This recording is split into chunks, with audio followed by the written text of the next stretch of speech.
If your Samsung phone has completely frozen and won't respond, don't panic. A forced restart is a quick and safe way to refresh the system without deleting your data. Here's how to do it.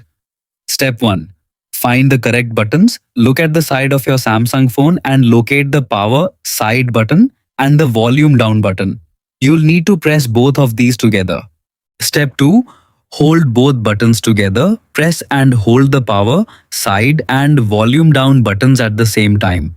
Don't release them even if something appears on the screen. Keep holding for about 10 to 20 seconds. Step 3. Wait through the restart process. As you continue holding the buttons, your phone may take a screenshot or display the power menu. This is completely normal. Ignore these prompts and keep pressing the buttons until the screen goes black. Step 4. Let the phone restart.